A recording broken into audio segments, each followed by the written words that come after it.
Running out before payday. Today we set up the 50, 30 or 20 budget. What it is, how to calculate it, and why it works for beginners.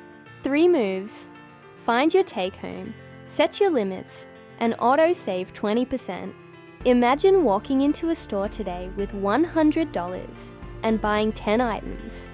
Now imagine walking into that same store 10 years from now with $100 and only being able to buy 7 items. Your money didn't disappear, but it buys less. That's inflation, and it's happening right now, quietly reducing the value of every dollar you own.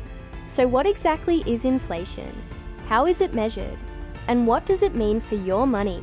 Let's break it down. Inflation is the rate at which the general level of prices for goods and services rises over time, which means the purchasing power of money decreases. In simple terms, inflation means stuff costs more, so your money buys less. It's not that your dollar bill physically changes, it's that what you can buy with that dollar shrinks year after year. Inflation is measured using the Consumer Price Index, or CPI. The CPI tracks the average change in prices paid by consumers for a basket of goods and services, including food, housing, clothing, transportation, and medical care.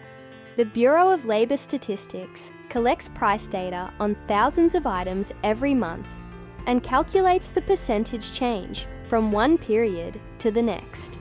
For example, if the CPI increases by 3% in a year, it means that on average, prices have gone up by 3%, and your money now buys 3% less than it did a year ago.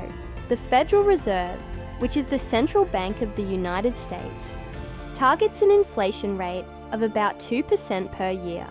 This is considered healthy for a growing economy. However, when inflation rises too quickly, it erodes purchasing power faster than wages can keep up. Here's a real-world example. In the year 2000, the average price of a gallon of milk in the United States was about $2.79. By 2023, that same gallon of milk cost around $4.15. That's an increase of nearly 50% over 23 years.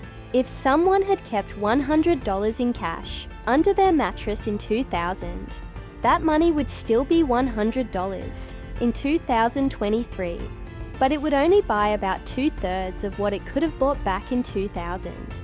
The money lost value because of inflation.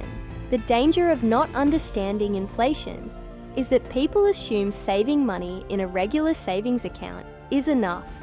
If your savings account earns 0.5% interest per year, but inflation is running at 3% per year, you're actually losing 2.5% of your purchasing power annually.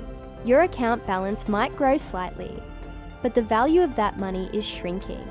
Over decades, this can quietly destroy wealth. The benefit of understanding inflation is that it motivates smarter financial decisions. It's one of the main reasons people invest their money in assets, like stocks, bonds, or real estate, which historically have returned more than the rate of inflation over long periods. By investing, you give your money a chance to grow faster than inflation, preserving and increasing your purchasing power over time. Here's your actionable takeaway. Don't let your money sit idle in a low-interest account for years, without a plan. If you're saving for a goal that's more than a few years away, research investment options like index funds or high-yield savings accounts that can help your money grow faster than inflation. Even understanding the concept of inflation puts you ahead of most people your age. Use that knowledge to make decisions that protect your future purchasing power. This is not financial advice, only education. Do your own research and consult a professional before making any financial decisions. Now that you understand inflation, what are you going to do to protect your money? Comment below and check out our next video on how compound interest can fight back against inflation. Retry Claude can make mistakes. Please double-check responses. Sonnet 4.5. Quick recap: 50% needs, 30% wants, 20% savings are debt. Keep spending inside those rails and pay yourself first with an automatic transfer. Tell me in the comments how much you'll save this month. This video is for education only, not financial advice. Always do your own research. Thank you for watching, and don't forget to hit like and subscribe.